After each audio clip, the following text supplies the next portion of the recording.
దేవునికి మహిమ కలుగును గాక.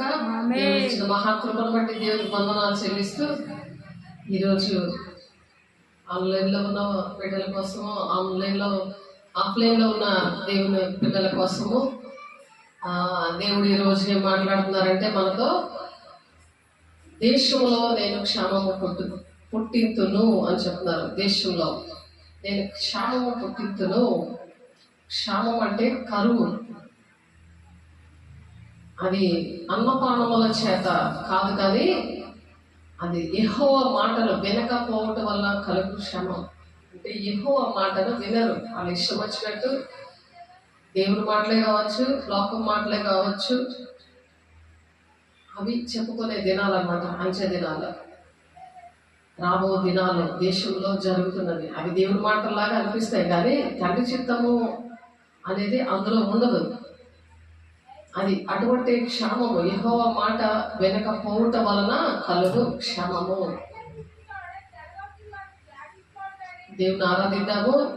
ఆ కరువు ఏంటో దేవుడు మాట్లాడేలాగా ఆత్మతో సత్యముతో దేవుని ఆత్మను పొందుకుంటే ఆరాధించినప్పుడు ప్రతి ఒక్కరిలో కూడా ఆ వాక్యము గ్రహింపు అనేది వస్తుంది. సంగములతో ఆత్మ చెప్పుచున్న మాట చెవి గలవాడు వినును గాక, ఆ చెవులు తెరవబడును గాక.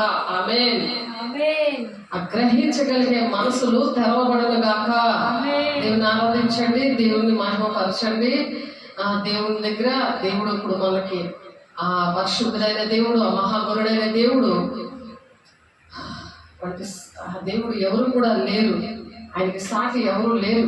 కాబట్టి మనం ఇలా ఉన్నామంటే కేవలం ఆయన కృపను బట్టే, మనకి ఏ అర్హత కూడా లేదు. కాబట్టి ఆయన చిత్తము ఏంటంటే యెహోవా దేవుని యొక్క మాట వినడం. అలా మనం దీవెన పొందుకొని మన దేశాన్ని రక్షించుకోవాలి, మన కుటుంబాల్ని రక్షించుకోవాలి, గ్రామాలని రక్షించుకోవాలి, రాష్ట్రాలని అందరినీ కూడా రక్షించడానికి మనం దేవుడు ఎంచుకున్నాడు. అందుకని దేవుడు మాట్లాడుతున్న మాటలను విందాం.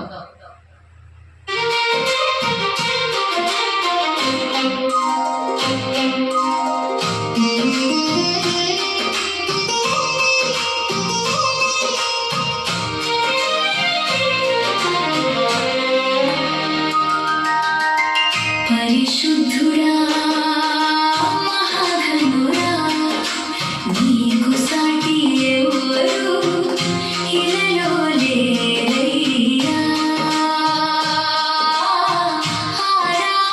ఆరాధించేదా ఆత్మనాథుడా.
కలుగును గాక.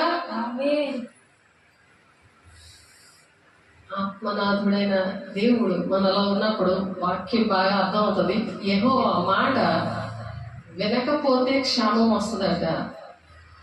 ఆ క్షామము మన దగ్గర ఉండదు. ఎందుకంటే వాక్యమే దేవుడు మనలో ఉంటాడు కదా. ఆత్మనాథుడు మనలో ఉన్నప్పుడు వాక్యం గుర్తుంటది.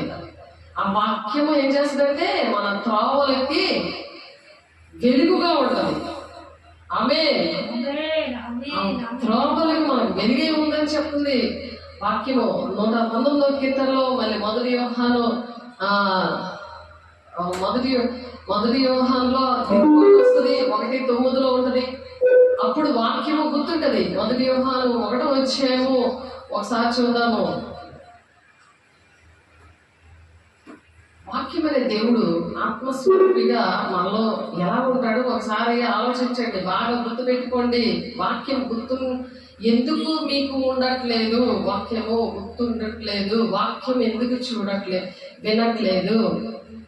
ఏదో పాటలు పాడేసుకోవడం కాదు. ఒకసారి చూడండి, ఆ వాక్యము గుర్తుండాలంటే ఆత్మనాథుడు మనలో ఉన్నాడా లేదని మనం చెక్ చేసుకోవాలి.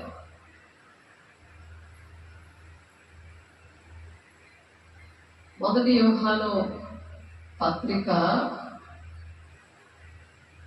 1వ అధ్యాయము, మొదటి యోహాను పత్రిక 1వ అధ్యాయము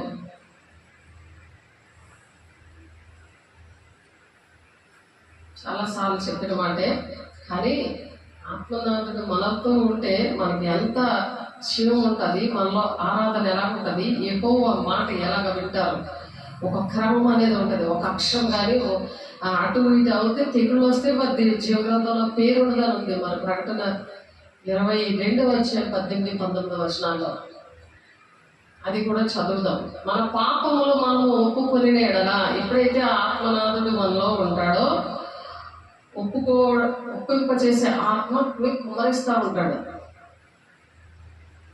ఆ కుమ్మరింపు ఏం చేస్తుందంటే అహంకారాన్ని పక్కన పెట్టి అదే మనసులో దేవుడు ఉండడానికి సహాయం చేస్తాడు. మహాగరుడైన దేవుడు, మహోన్నతుడైన దేవుడు రారాజు బిడలా ఎటువంటి శ్రమ వచ్చినా, ఎటువంటి పరిస్థితులు వచ్చినా సరే మనం ఏంటంటే దిగులు పడము, కలవరపడము. ఎవరు మోసం చేసినా, ఎవరు మాటలు చెప్తారు కానీ ఒక్కరు కూడా నెరవేర్చరు, కానీ దేవుడు ఒక్కడే నెరవేరుస్తాడు. మన పాపములను మనం ఒప్పుకొని ఆయన నమ్మదగిన వాడును నీతిమంతుడు గనుక ఆయన మన పాపములను క్షమించి సమస్త దుర్నీతి నుండి మనలను పవిత్రులుగా చేస్తాడు.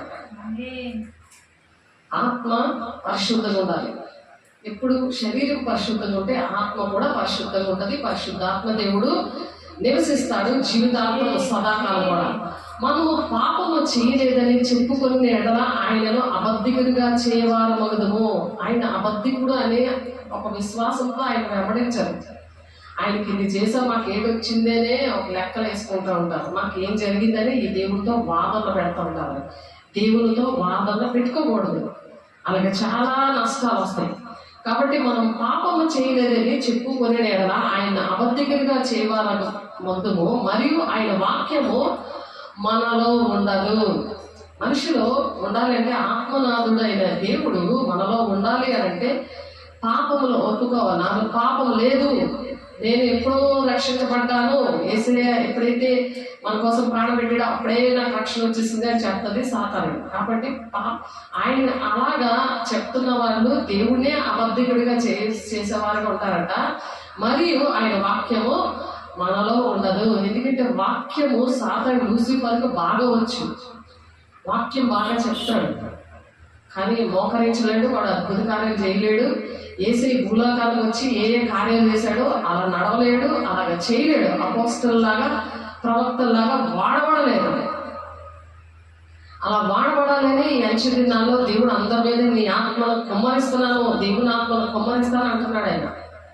అంచె దినాలు ఎవరైతే యెహోవా మాట వింటారో వాళ్ళ మీదే దేవుడు ఆత్మను కుమ్మరిస్తారు. యోబేలు ప్రవచనము నెరవేర్పులోనికి వచ్చింది. 26 సంవత్సరాల నుండి నేను ఆ పరిచయం చేస్తున్నానంటే అది నేను అనుభవంతో చేస్తూ చెప్తున్నాను. నాకు దేవుడు ఆ పరిచయం ఇచ్చారు. ప్రవచనం చెప్పడం అనేది ముఖ్యంగా ఆసక్తితో అపేక్షించండి అని ఉంది. ఆ వరాలు పౌలు గారు ఏంటంటే అవి ఆ వరాలు ఎవరికి ఇద్దామన్న ఆశతో ఆయన వెయిట్ చేస్తా ఉన్నాడు. అటువంటి వారిని చూద్దామని ఆశపడుతున్నాడు. ఎందుకంటే దేశం పాడైపోతుంది, గ్రామాలు పాడైపోతున్నాయి, రాష్ట్రాలు సంఘాలు పాడైపోతున్నాయి, కుటుంబాలు పాడైపోతున్నాయి. అటువంటి వారిని బాగు చేయడానికే ఎఫెసీ 4:13 ఆ మాటలు అందుకే రాశారు, పౌలు గారు రాశారు. క్రీస్తు శరీరము క్షమాభివృద్ధి జరగాలంటే పరిశుద్ధులు సంపూర్ణులు అవ్వాలి. పరిశుద్ధులే, దేవుని రక్తంలో అందరూ కడబడ్డారు, కానీ పరిశుద్ధత ఇంకా సంపూర్ణత రావాలి. ఆ సంపూర్ణత వస్తేనే వేసేలాగా మరి మనము సంపూర్ణులుగా అవుతాము. మరి ఆ మేడగదిలో ఆయన దేవుని ఆత్మను పొందుకున్నాడు, అరణ్యంలో ఏడవబడ్డాడు. మరి మేడగదిలో శిష్యులందరూ పొందుకోవడానికి వేసే ప్రాణం పెట్టారు. మరి ఆ శిష్యులందరూ అలా అపోస్తుల్లాగా వాడబడుతున్నారంటే మరి మన శిష్యులమే కదా, మనం వాడబడాలి కదా ఆయన శిష్యుల్లాగా. అనేక మంది మరి తోమా గారు ఎంత అవిశ్వాసంగా ఉన్నా ఆయన చేతులు గాయాలను చూస్తే కానీ నేను నమ్మనని చెప్పాడు కదా. అవిశ్వాసం కాక నువ్వు విశ్వాసమే ఉండు అని చెప్పారు కదా. మన పేతురు ఆ సముద్రం మీద నడుస్తూ ఉన్నప్పుడు కిందకి చూస్తాడు అవిశ్వాసంతో. ఆ విశ్వాసం కాకుండా మళ్ళీ మునిగిపోతుంటే ఏసయ్య మరి చేపట్టుకున్నాడు. అవిశ్వాసం కాక విశ్వాసంతో ఉండు అని అంటాడు. అలాంటి పరిస్థితులు మన జీవితాల్లో ప్రతిరోజు ఉన్నాయి. ఏదైనా విషయాలు ఉంటే అది జరగలేదంటే దేవుని మీద నిందేస్తారు, మనుషుల మీద నిందేస్తారు, సేవకుల మీద ఇంకా వేస్తారు. కాబట్టి దేవుడు చెప్తున్న మాటలు మనము వినాలి. కాబట్టి రాబో దినములందు దేశంలో నేను క్షేమము పుట్టించదను అంటున్నారు. ఇది ఈ మాటలు మనం ఇప్పుడు నేర్చుకుంటున్నాం. దేశంలో క్షేమము అంటే కరువు రాబోయే దినాల్లో. ఇప్పుడు మీటింగ్స్ అవి పెట్టుకుంటున్నారు. ఈ మీటింగ్స్ లో కూడా ఈ అంచు దినాల్లో ఏమి ప్రకటించాలి? యెహోవా మాట, ఏ మాట చెప్పారు ఆ మాటలు మాత్రమే బోధించాలి. దేవుని ఆత్మతో ఉండి ప్రవక్తలుగా వాడబడుతున్న వాళ్ళు అపోస్తులు ఏం చేశారు? అద్భుతగానే చేశారు, మహత్కారం చేశారు, సూచక్రియలు చేశారు. ప్రవచనం అంటే ఏంటి? రాబోయే సంగతులు బయలుపరిచే వారిని ప్రవక్తలు అంటారు. అవి లేకుండా చర్చి నింపుకుందాము, మరి అది వ్యాపారంగా నడుపుదాము అని ఎవరో డబ్బులతో మనం పెట్టకూడదు. మనం దేవుని డబ్బులతో, పరిశుద్ధమైన డబ్బులతో పెట్టి, ఎంతో ఉపవాసన ప్రార్థనతో పెట్టి ఆ మేడ గదిలో దేవుడు ఎలాగా అయితే అభిషేకం పొందుకొని మరి అపోస్తులు ఎటువంటి పరిచర్య చేశారో అటువంటి పరిచర్య చేయమంటున్నాడు. అలా చేయకపోతే దేశంలోనంట నేను క్షామము పుట్టింతును అంటున్నాను. అది అన్నపానములు లేకపోవట చేత కాదు, అన్నపానముల కోసం కాదు. ఎందుకంటే దేవుడు 2 చేపలు 5 రొట్టెల్ని మరి 5,000 మందికి ఆయన పంచిపెట్టాడు. ఈ అపోస్తుల బోధన ఉండే ఆయన ఒక ప్రవక్తగా పనిచేశాడు. అక్కడ 3 రోజులు ఆహారం లేకుండా అలా ఉన్నారు. వాళ్ళ ఆకలికొని వాళ్ళు అలా వెళ్ళిపోవడము దేవునికి ఇష్టం లేదు. అలాగా కొంచెమే ఉంటే అది సమృద్ధిగా ఉంటుంది ఎవరి దగ్గర ఉన్నా సరే అవి. కాబట్టి రాబో దినములందు దేశంలో నేను క్షామము పుట్టింతును, అది అన్నపానము లేకపోవడం చేత కాదు, క్షామము కాక యెహోవా మాటను వినకపోవటం వల్ల కలుగు క్షామము అంటే కరువు. దేవుడి మాట వినకపోతే వాక్యము మనుషులో ఉండదు. మనుషులో ఉండకపోవడానికి ఏంటంటే నేను తప్పు చేయలేదు అని అనడం అన్నమాట. దిద్దుబాటు అనేది లేకపోవడం మనిషిలో. దిద్దుబాటు అనేది లేదు. ఆ కృపా సింహాసనం దగ్గర తీర్పు అనేది విమర్శించుకుంటూ వేసే శరీర రక్తము తీసుకోకుండా ఉండడం వలన నేను బాగానే ఉన్నాను, నేను దిద్దుబాటు చేసుకోను అటువంటి పరిస్థితి. కాబట్టి జనులు యెహోవా మాట వెతుకుటకై, జనులు దేవుని మాట వినడానికి ఈ సముద్రం నుండి ఆ సముద్రం వరకును, ఉత్తర దిక్కు నుండి తూర్పు దిక్కు వరకును సంచరించుదురు కానీ అది వారికి దొరకదు.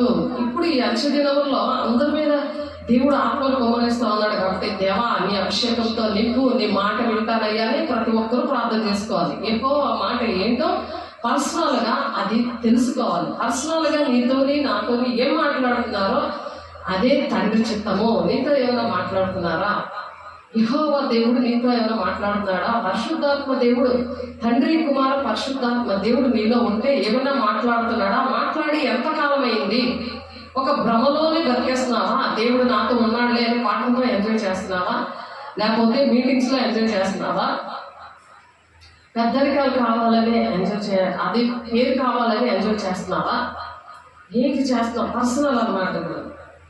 దేవుడు పర్సనల్ గా అడుగుతాడు, పర్సనల్ గా తీర్పు తీరుస్తాడు ప్రతి ఒక్కరికి కూడా ధవళ సింహాసనం దగ్గర నిలబెట్టి.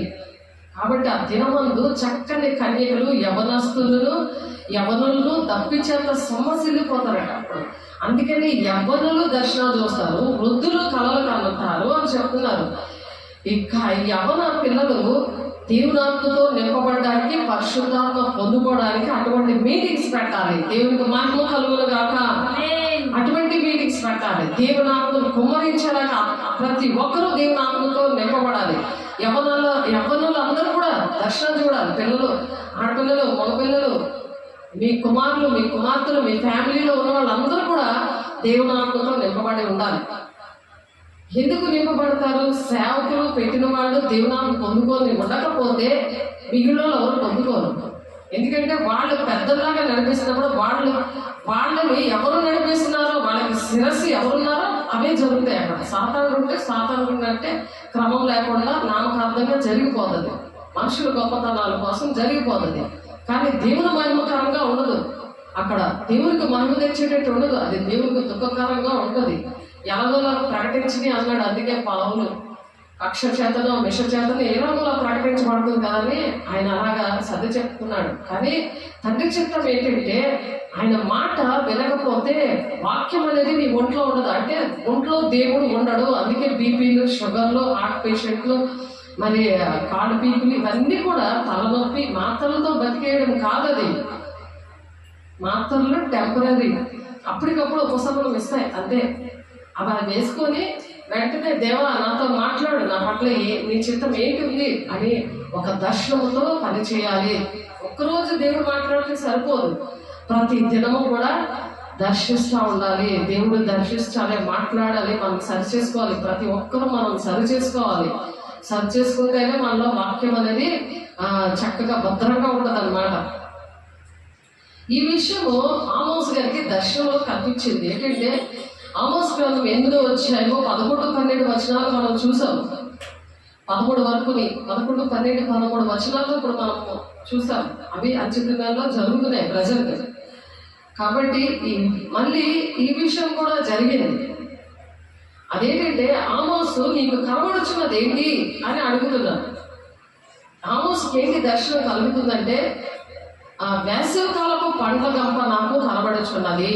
వేసవి కాలపు పండ్ల గంప. ఒక ఆమె కలిగి బస్సులో చెల్లిపోతుంటుంటే పళ్ళ గంప కనబడింది.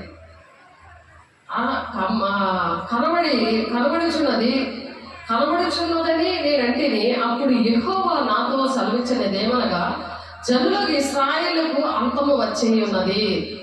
అంటే ఎవరైతే ఇశ్రాయేల్ ప్రజల్లాగా ఎవరైతే దేవుడి మాటలకి అవిధేయతగా ఉంటున్నారో వాళ్ళకి అంతము వచ్చేస్తుందంట. వాళ్ళకి కరువు, అన్ని విషయాల్లో కూడా కరువు.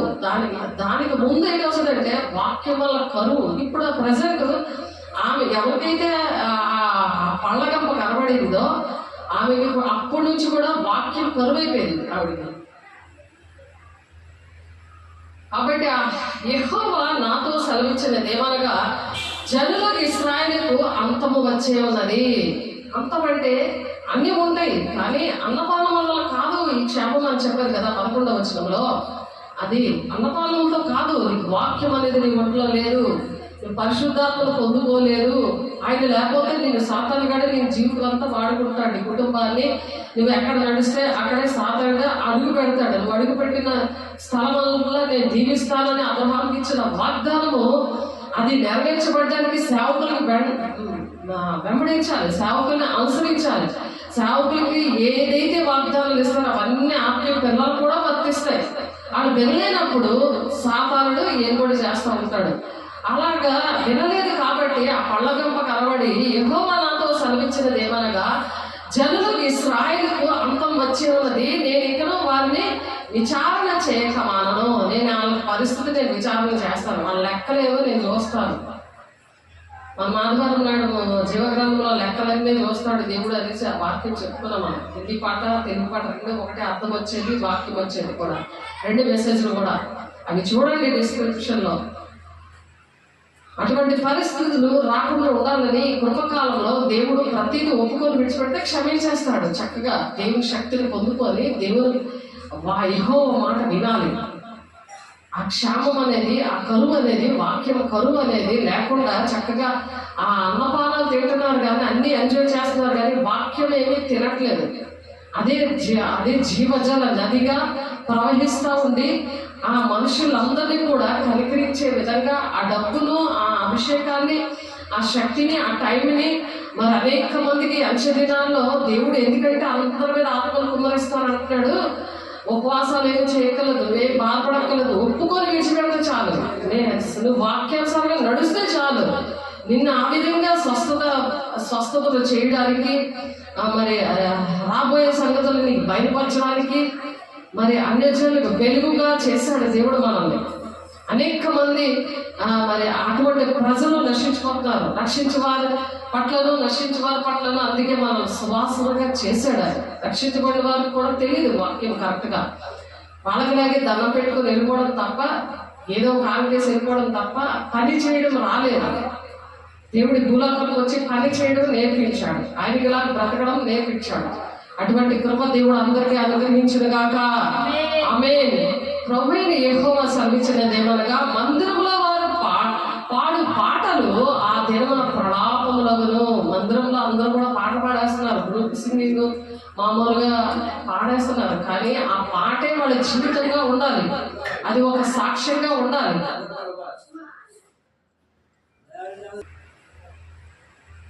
పాటలు అనేవి మన సాక్ష్యంగా ఉండాలి. ఆ సాక్ష్యంగా ఉన్నప్పుడు దేవుని మాటలు, వాక్యము కూడా, వాక్యం అనే దేవుడు కూడా మన ఒంటిలో ఉండి మన మార్గాలకు, మన త్రోవలకి వెలుగుగా నడిపిస్తాడు. అదే సువార్త అన్నమాట. అంతేగాని ఏవో దేవుని సాక్ష్యం పట్టుకొని నీ సాక్ష్యంలాగా నువ్వు చెప్పేసుకోవడం కాదు. దేవుడిలాగా మనం బ్రతికినప్పుడు మనకు కూడా అటువంటి సాక్ష్యం వస్తుంది. ఒక్కొక్కరికి ఒక్కొక్క సాక్ష్యం వస్తుంది. ఆ సాక్ష్యం పట్టుకొని మనము దేవుని వార్తను ప్రకటించినప్పుడు అవి ఖచ్చితంగా నెరవేరితే ఆ ఆత్మ వెంటనే రక్షించబడుతుంది. మనకి దేవుడు అక్కడ ఏ వరాలు కావాలో, ఆర్థికంగా ఏ వనరులు కావాలో అన్ని కూడా ఆయనే ప్రొవైడ్ చేస్తాడు, ఆయనే ఇస్తాడు. అట్టి కృప మనకి దేవుడు అనుగ్రహించుగాక. అలాగా వారు పాటలట దినమున ప్రలాపములగును. ఇప్పుడు పాడుతున్నారు కదా, మామూలుగా పాటలు పాడేసి ఏదో మనుషులు మెప్పించేటట్టుగా ఆత్మను పొందుకోకుండా పాడిన వాళ్ళు కోసం దేవుడు మాట్లాడుతున్నారు. తండ్రి చిత్తం నెరవేర్చడా, నా పట్ల తండ్రి చిత్తం నెరవేర్చబడాలి అనే ఉద్దేశం లేకుండా ఎవరో పాడమన్నారు కదా నేను పాడుతున్నాను అని, ఎవరో వాక్యం చదవమన్నారు కదా, ఎవరో వాక్యం చెప్పమన్నారు కదా, సువార్త చేయమన్నారు కదా, నేను అలా కథలాగా చేసేస్తా ఉన్నాను, వాళ్ళు ఏదో ఇస్తారు కదా, ఏదో తినేసి ఆ ఇచ్చి తీసుకొని పోదామా అనేది కాదు. ఇది దేవుడు ఏంటంటే ఒక్కొక్కరికి కూడా ఒక్కొక్క పిలుపు అనేది ఇస్తాడు, ఒక్కొక్క ప్రణాళిక ఒకటి ఉంటుంది. అయితే ఆ ప్రణాళిక ఏంటో తెలియపరిచేదే పరిశుద్ధాత్మ దేవుడు. నీతో మాట్లాడతాడు వాక్యం ద్వారా, స్వరము ద్వారా, కళల ద్వారా, దర్శనం ద్వారా. అది చెయ్యకపోతే ఏదో ఒక పనిష్మెంట్ ఇస్తూ ఉంటాడు. ఆ పనిష్మెంట్ వచ్చినప్పుడు గుర్తు చేస్తాడు దేవుడు. యోహాను 14:26 ఉంటుంది, నేను చెప్పిన సంగతులు నీకు జ్ఞాపకం చేస్తానంటాడు. దేవా నాకు జ్ఞాపకం చేయి, నీ మాట వింటాను అని అడగాల. లేకపోతే యెహోవా దగ్గర నుండి క్షామం వస్తుంది. ఆ క్షామం ఏంటంటే అన్నపానముల కోసము కాదు, కానీ దేవుని వాక్యమే కరువైపోతుంది. సత్య వాక్యమే నీకు ఎక్కడ కనబడదు. అపోస్తుల బోధే నీకు ఎక్కడ కనబడదు. ప్రవక్తలు కానీ అపోస్తులు కానీ ఎక్కడ నీకు కనబడదు. అటువంటి వాక్యమే ఉండదు. అభిషేకం కోసమే మాట్లాడరు. దేవుడు వస్తాడు, రెండవ రాకడలో ఇలా వస్తాడు అంటారు, కానీ ఎవరో చెప్పిన మాటలు, వాక్యంలో ఉన్న మాటలు చెప్పడం కాదు. నీతో ఏంటి మాట్లాడాడు ఆ విషయాలు, ఎవరో చెప్పిన వాక్యాలు వినేసి చెప్పేసి కాళ్ళలో ఎగరేసేసి వాళ్ళు అలాగ మనం ఉండకూడదు. అది అందులో కూడా ఒక్క అక్షరము ఇటువంటి చెప్పినా సరే జీవగ్రంథంలో పేరే ఉండదు. ఆ అనుభవాలు ఏంటంటే యోహాన్ గారికి ఇచ్చిన అనుభవాలు మనకు కూడా ఇస్తాడు. మనం అడిగినప్పుడు దేవుడు యోహాను సువార్తలో 16వ అధ్యాయము 13వ వచనం, యోహాను సువార్త ఒకసారి చూడండి. యోహాను సువార్త 13వ అధ్యాయము 16వ వచనంలో,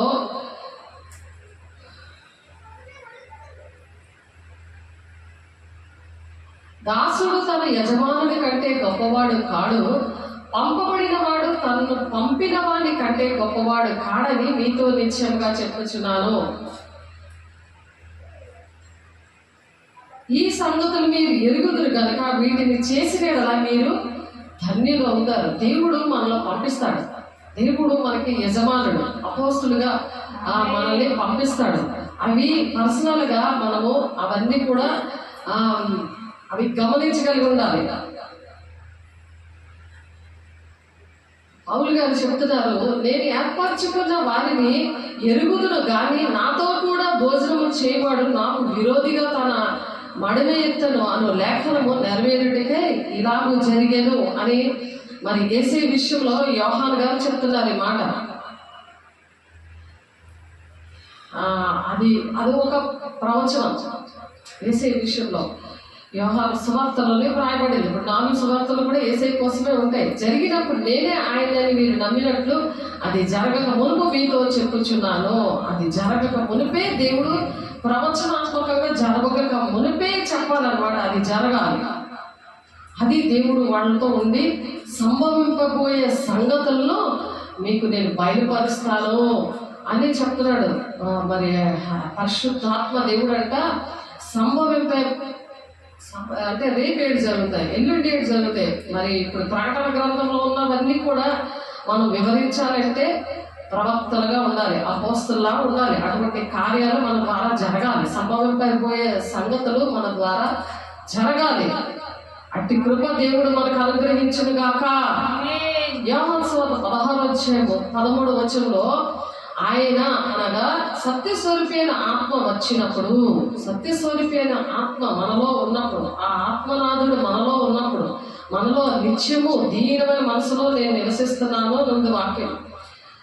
కాబట్టి యెషయా 57:15లో ఆ వాక్యం ఏంటంటే ఆ మహోన్నతుడైన దేవుడు మరి మహోన్నతమైన స్థలంలో నివసిస్తున్న దేవుడు మన హృదయాల్లో దీనమైన హృదయంలో నివసిస్తాడంట. ఆయన అలా నివసించిన దేవుడు ఆ తండ్రి కుమార పరిశుద్ధాత్మ దేవుడు ఏంటంటే ఆత్మ, ఆ సత్యస్వరూపైన ఆత్మ అన్నమాట. అది ఆ సత్యస్వరూపైన ఆత్మ వచ్చినప్పుడు సర్వ సత్యంలోనికే మనం నడిపిస్తుంది. వాక్యం ఏంటి? యెహోవా మాట, అది సాతాను మాట. ఇది మనుషుల బోధ లేకపోతే దేవుని బోధ? దేవుడే ఆ మనుషులతో మాట్లాడుతున్నాడా? ఇర్మియా 17:16 వచనంలో ఆ మాట ఉంది. నీ సన్నిధిలో నా మాటలు ఉన్నాయి అన్నాడు దేవుడు నాతోటి. నీ సన్నిధిలో నా మాటలు ఉన్నాయి. ఎవరి ద్వారా వస్తున్నాయి ఆ మాటలు అంటే నువ్వు దేవుని బిడ్డ అని దెయ్యం చెప్పింది దేవుడు చెప్పాడు. మనకి కన్ఫర్మ్ అవ్వాలి మనం ఏంటి చెప్తున్నాం, దేవుడు ప్రజలకు ఏంటి చెప్తున్నాం. దానికి ఎందుకంటే మరీ కఠినమైన తీర్పు ఉంటుంది. అందుకే చెక్ చేసుకోవాలి మనం. యాకోబు 3:1 ఉంటుంది. ఇష్టం వచ్చినట్టు మనం సొంత బోధ చెప్పేయడము, యెహోవా మాటలు వినకపోతే క్షామం వస్తుంది. క్షామము, కరువు. ఆ కరువు వచ్చిందంటే యేసే నీలో ఉండడు అనమాట. తండ్రి కుమారుడు పరిశుద్ధాత్మ దేవుడు నీలో ఉండడు. నువ్వు నడిపించే వాళ్ళందరూ కూడా నీ ద్వారా రక్షించబడలేరు. ఎంత డబ్బులు ఖర్చు పెట్టినా, ఎంత ప్రయాసపడినా అది చిల్లి సంచులకు పోయినట్టు అది వేస్ట్ అయిపోతుంది దేవుని బిడ్డ. కాబట్టి సర్వ సత్యంలోనికి ఆ పరిశుద్ధాత్మ దేవుడు నడిపిస్తాడు. ఆయన తనంతకు తానే ఏమీ బోధించడు. తనంతకు తానే ఎవరిలో అయితే పరిశుద్ధాత్మ దేవుడు ఉంటాడో తనంతకు తాను బోధించలేరు. వాళ్ళు వేటిని వినినో వాటిని బోధించి పరిశుద్ధాత్మ దేవుడు ఏంటి చెప్తూ ఉంటాడో అవి విని బోధిస్తూ ఉంటారు. దేవునికి మహిమ కలుగును గాక. వేటిని వినినో వాటిని బోధించి సంభవింపబో సంగతులు మీకు తెలియజేస్తారు. సంభవింపబోయే సంగతులు ఆ ఫ్యూచర్లో మనకి ఏమి జరగబోతున్నాయి, ఇశ్రాయేలు ఇప్పుడు ఈ పరిస్థితి అలాగే ఎందుకు ఉంది, ఎందుకు యుద్ధాలు జరుగుతున్నాయి, ఎందుకు ఐక్యత లేదు, మరి వన్ వరల్డ్ గవర్నమెంట్ అవన్నీ 10 రాజ్యాలతో ఎందుకు సంబంధాలు అవన్నీ కూడా పెట్టుకుంటున్నారు, ఎందుకు ఈ అంత్యక్రీస్తు వచ్చి శాంతి నేను మీకు ఇస్తాను అని వస్తున్నాడు, ఎందుకు మరి యేసయ్యని అడిగారు, దేవా నీ రాకడ ఏ విధంగా ఉంటుంది, రెండవ రాకడ అని చెప్పినప్పుడు ఆ రాకడ సూచనలన్నీ దేవుడు చెప్పాక అవి ఎందుకు శిష్యులు మరి అనుసరించారు. అందులో యోహాన్ గారు, ఆయన రొమ్మును ఆనుకొని ఉన్న యోహాన్ గారు ఎందుకు అన్ని శ్రమలు భరించారు దేవుని కోసం, హతసాక్షులుగా ఎందుకు అలా అయిపోయారు.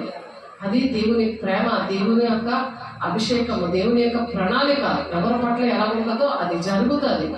అది చాలా ఇష్టంగానే అలాగా చేస్తారు, ఇష్టంగానే ఏదో కష్టంగా నాకు ఎందుకు ఇలా జరిగింది అని ఏడ్చుకొని చేసేది కాదు దేవుని యొక్క పరిచర్య. దేవుని బిడ్డలారా, అలాగ సంభవింపబోయే సంగతులను దేవుడు బయలుపరుస్తారట. అలాగే ఆమోసు 3:7 ఉంటుంది, తన సేవకులకు సంభవింపబోయే సంగతులు తెలియపరచకుండా ఆయన ఏమీ చెయ్యడు అని.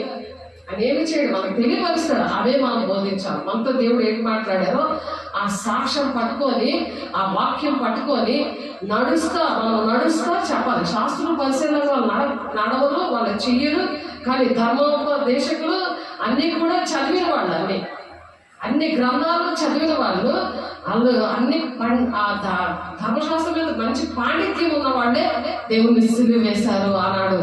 ఈ దినాల్లో కూడా మరి బాహాటంగా సిలువ వేయకూడదు అనక శాస్త్రులు పరిశీలన ఏంటంటే వాళ్ళు చెప్తారు కానీ చెయ్యరు. దేవుడు ఏంటి భూలోకాలకు వచ్చి చేసి చూపించాడో మనకి అవి మనం చెయ్యాలి, అవి మాత్రమే మనం చెప్పాలి. దేవుని బిడ్డలారా, అవి మాత్రమే మనం విని వెంబడించాలి. తన సిలువను ఎత్తుకొని వెంబడించేవాడు నాకు పాత్రుడు అంటున్నాడు. తన సిలువను ఎత్తుకొని ఎన్ని శ్రమలైనా సరే నా సిలువను ఎత్తుకొని వెంబడించేవాడే నాకు పాత్రుడు. మిగిలినవాడు నా పాత్రుడు కాదు. తన ఇష్టం వచ్చాడు నడిచి తన సిలువ అంటే ఆ సిలువనే ఆయన భారం, ఆయన హృదయంలో ఉన్న భారము తండ్రి చిత్తం నెరవేర్చబడడం. తండ్రి చిత్తం నెరవేర్చడానికి కుమారుడు ఎలాగైతే వచ్చి ఈ భూలోకంలో చేశాడో అట్టి విధంగా మనము కూడా చేయడము గాక, అదే ఆయన భారము సులువైనది అని చెప్తున్నాడు. అందుకనే ఇక్కడ పాటలు అంటే మందిరంలో వారు పాటలు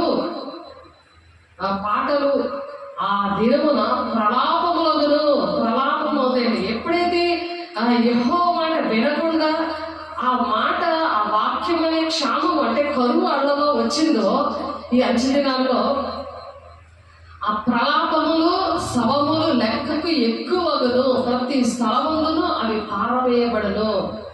కరుణ ఎందుకు వచ్చింది, అటువంటి వారు సేవకులే ఎందుకు చనిపోయారు, శవములు కుప్పలుగా ఎలా పారేశారు, మళ్ళీ కరుణ వస్తుందని మళ్ళీ ఎందుకు చెప్తున్నారు. దేవుని ఉగ్రత, దేవుని యెహోవా మాట వినలేనందువలన దేవుని వాక్యము కరువైపోయింది.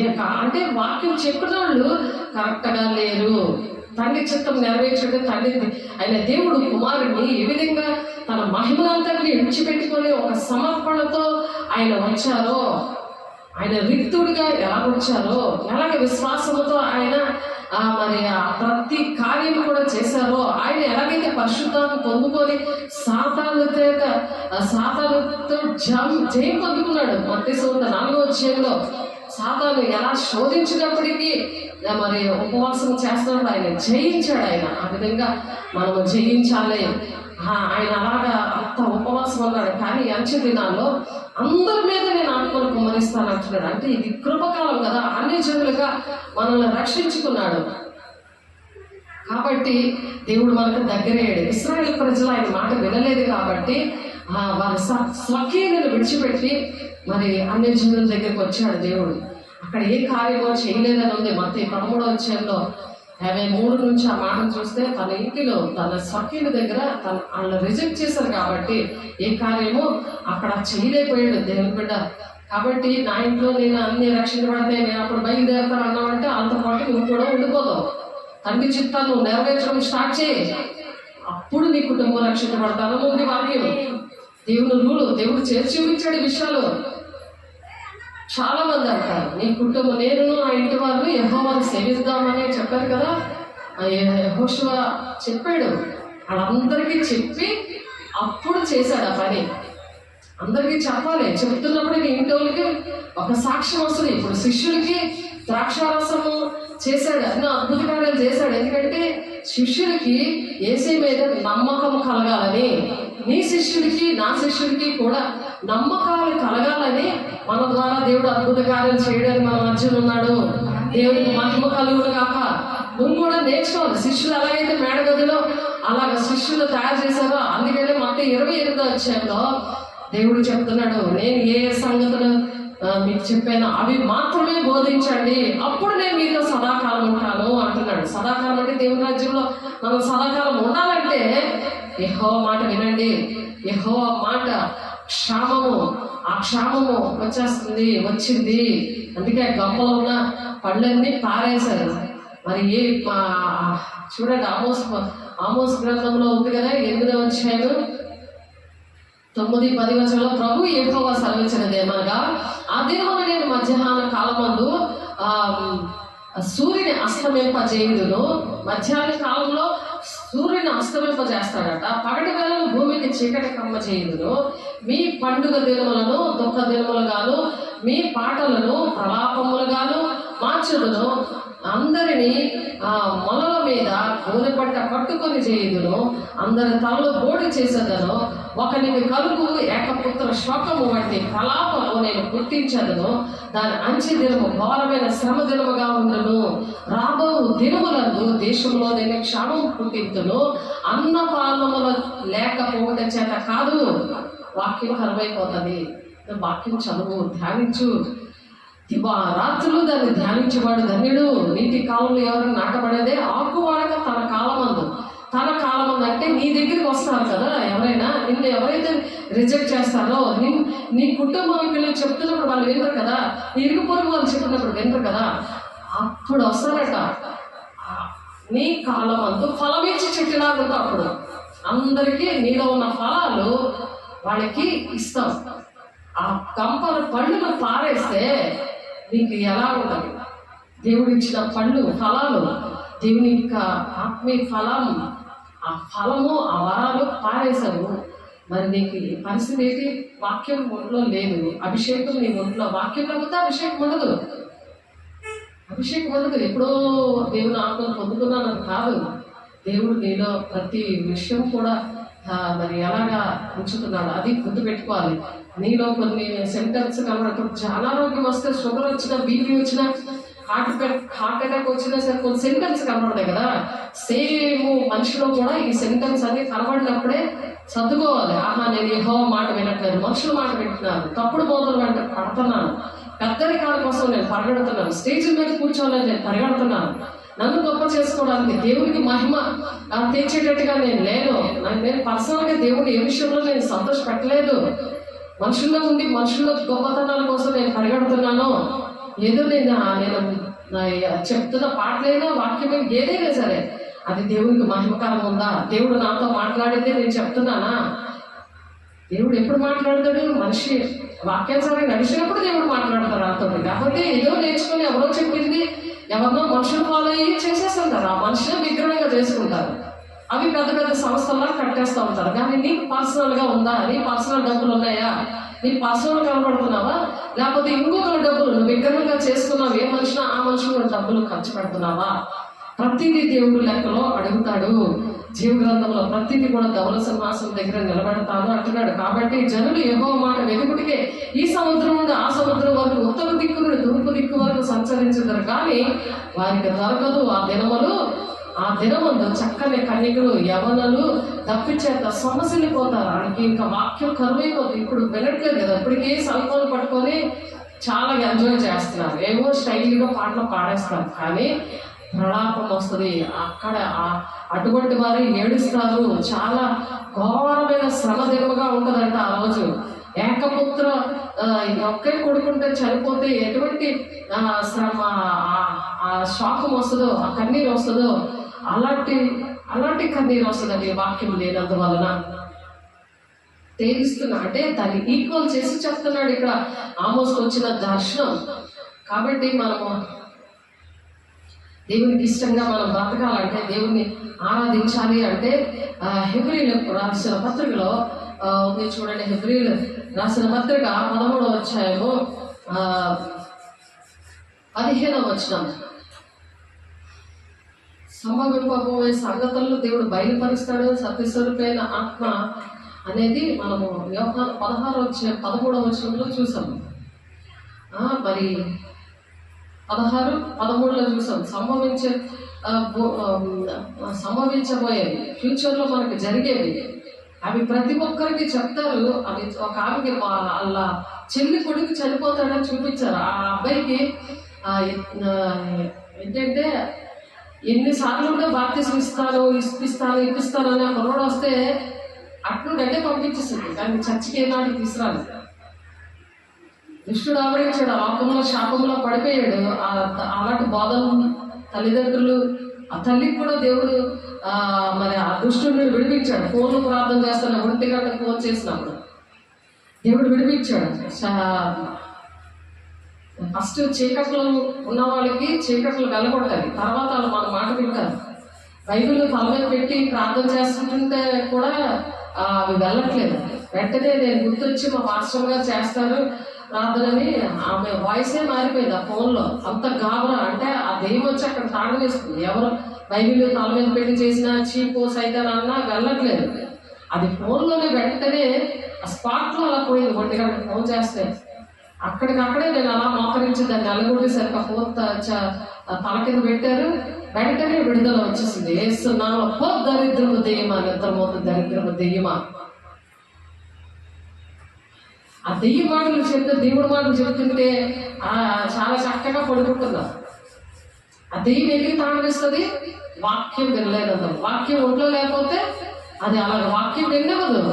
దేవునాత్మ అప్పటికప్పుడే దేవుడు సేవకులు బాధపడలేక దేవునాత్మ పొందుకుంటారు. అక్కడ నుండి దేవుడు నీకు నాకు చాలా ఫ్రెండ్షిప్ ఉంది, ఒక అధికారం ఉంది. అప్పులోడికి అధికారం ఉంటుంది కదా, అప్పిచ్చే వరకు నీ వెంట పడతాడు కదా. సేమ్ అలాగే సాధారణ కూడా నీ వెంట పడతాడు. సేవకులు ఉన్నంత కాలమే నీ బ్రతుకు.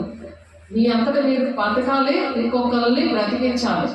దేవుడికి మహిమ కలుగును గాక. మరి తండ్రి చిత్తం అంటే అది. నువ్వేం చేస్తావు బ్రతుకున్నంత కాలము, దేవుడి కోసం ఏం చేసావు అని అడుగుతాడు దేవుడు తీర్పులో. కాబట్టి విమర్శించుకుంటూ తీసుకోవాలి. ఉట్టినే తీసేసుకుంటే వేస్ట్ అన్నమాట. అదేసే శరీరం రక్తంగా అవ్వదు ఉట్టినే నువ్వు తీసేసుకుంటే. ఆ సత్యస్వరూపైన ఆత్మ వచ్చినప్పుడు సర్వసత్తులో నడుస్తావు. నీ నడక చూసే నీకే అర్థమైపోతుంది. ఇతరులకు ఎందుకు అర్థం అవడం? వాళ్ళు నిన్ను దేవుని రాజ్యాన్ని తీసుకెళ్ళదు కదా. ఈ సత్యస్వరూపైన ఆత్మే నిన్ను దేవుని రాజ్యానికి తీసుకెళ్తుంది. ర్యాప్చర్ అంటే ఆ కన్నుల యొక్క పాటలో దేవుడు వచ్చినప్పుడు ఇలా కునుక్కొని ఉంటే దేవుని రాజ్యానికి వెళ్ళవు. ఎప్పుడు కూడా రెడీగా ఉండాలి. ఎప్పుడు కూడా మనము పెరుగు మాత సంఘంగా దేవుడు ఎప్పుడు వస్తాడు అని చెప్పి ఆయన ద్వారం దగ్గరే ఉన్నాడని వాక్యం చెప్పుకున్నాం కదా. మనం ఒక్క కాలు అటు వేయడమే అంటే కన్నులెప్ప పాట అనమాట. కడప ఇటు సైడ్ ద్వారబంధం దగ్గరే ఉన్నాడు ఆయన. అలా ఒక కాలు వేయడానికి ఒక్క క్షణము చాలు కదా. కన్నులెప్ప పాటే కదా అది. అందుకని వాక్యంలో అలా రాశారు. 1 కొరింథీయులకు రాసిన పత్రిక 15వ అధ్యాయంలో ఆ కన్నులెప్ప పాటలోనే మొదటి దర్శనంలోకి 4:16లో ఉంది ఆ మాట. మరి కాబట్టి ఆ కన్నులెప్ప పాటలోనే దేవుడు రావడానికి సిద్ధంగా ఉన్నప్పుడు మనం ఎలా సిద్ధంగా ఉండాలి? ఎంతో మాట వినాలి కదా, ఆయన మాట ప్రకారం నడవాలి కదా. ఆ కరువు నీలో ఎప్పుడే స్టార్ట్ అయిపోతే ఆహారం కూడా తినబోద్దేంది. దేవుని ఆత్మతో మనం ఆ విధంగా నిలపబడాలి. ఆ నిత్యము కూడా ఆయన ఉంటాడు మనలో. అప్పుడు భాషలతో మాట్లాడతాం. ఆ భాషలతో మాట్లాడుతున్నప్పుడు దేవుడు పని జరిగిస్తాడు. దేవుడు మనతో డైరెక్ట్గా మాట్లాడుతూ ఉంటాడు. ఆ మాట్లాడుతూ ఉన్నప్పుడు మనల్ని నడిపిస్తూ ఉంటాడు. ఇదిగో వాళ్ళు బాగోలేదు, వెళ్ళి ప్రార్థన చేయి. ఇదిగో వాళ్ళ పరిస్థితి ఎలా ఉంది, నేను నేర్పించిన మాటలు నువ్వు చెప్పు అని నువ్వు వింటున్న మాటలు నువ్వు దివారాత్రులు ధ్యానం చేస్తున్నావు కదా. ఆ మాటలు యెహోవా మాటలు, తండ్రి దేవుడు, కుమారుడు, పరిశుద్ధాత్మ దేవుడు మనతో మాట్లాడుతున్న మాటలు మనం ఎక్కడైతే అడుగు పెడతామో అక్కడ ఆయన బోధించడం స్టార్ట్ చేస్తాడు.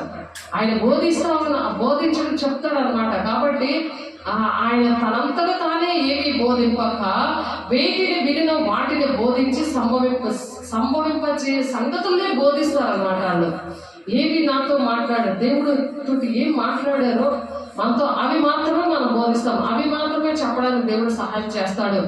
కాబట్టి హెబ్రీయులు రాసిన పత్రికలో మనం ఆరాధించడం అంటే ఏంటంటే ఆయన ఆజ్ఞలు గైకొంటాం. మన ఆజ్ఞలు గైకున్న వాడు ఎవరంటే ఆయన ప్రేమించేవారే ఆయన ఆజ్ఞలు గైకుంటారు, ఆయన ప్రేమించేవారే ఆరాధించగలరు. అలాగే ఆరాధించాలి. హెబ్రీయులు రాసిన పత్రిక 13వ అధ్యాయం చూడండి ఒకసారి. హెబ్రీయులు రాసిన పత్రిక 13వ అధ్యాయం రాసుకోండి. దేవుని ఆరాధించినప్పుడు మనం ఎలా ఉండాలి. హెబ్రీయులు రాసిన పత్రిక 13వ అధ్యాయం 15వ వచనంలో, కాబట్టి ఆయన ద్వారా మనము దేవునికి ఎల్లప్పుడూ స్తుతియాగము చేయదుము. ఎల్లప్పుడూ కూడా స్తుతియాగము చేయాలి. ఇప్పుడు స్తుతి అని చెప్పి అలాగా మనం చెప్పలేము కదా. ఒకటే వాడు పాటలు పాడుతుండాలి, భాషలతో మాట్లాడుతుంటుంటే అది కంటిన్యూ అయిపోతుంది. ఎన్ని గంటలైనా కంటిన్యూ అయిపోతుంది స్తుతియాగము. ఆయన ద్వారా మనము దేవునికి ఎల్లప్పుడూ స్తుతియాగము చేయడము అనగా ఆయన నామమును ఒప్పుకొనొచ్చు. ఆయన నామాన్ని ఒప్పుకుంటూ జిహ్వా ఫలము అర్పించడము. జిహ్వా ఫలం అలాగా మాట్లాడుతూ ఉంటాను. వాడు భాషతో మాట్లాడినప్పుడు ఒంట్లో ఛార్జింగ్ అవుతుంది, అంటే అభిషేకం ఎక్కువ అవుతుంది. మనం ఇంట్లో పని, బయట పని, మరి దేవుడి పని అన్నీ కూడా కరెక్ట్గా చేసుకొని వెళ్ళగలం. అటువంటి కృప దేవుడు మనకిచ్చాడు. దేవునికి మహిమ కలుగుగాక. ఉపకారమును ధర్మము చేయ మర్చిపోకడి. ఒకరికి ఉపకారం చేస్తాను, నీ మట్టుకే నీ రాజ్యం కట్టుకోవడానికి నీ వెంటే తిరగాలని ఒక ప్లాన్లో ఉండవు.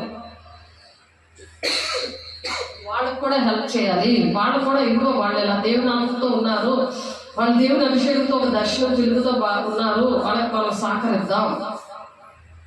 వాళ్ళ సేవలు సహకరించడానికి సేవకులు బలపరుస్తారు. వీళ్ళ ఫేమ్ కోసం, వీళ్ళ గొప్పతనాల కోసం పిలిపించుకోవడము అవి కాదు, క్రియలు చేయాలి.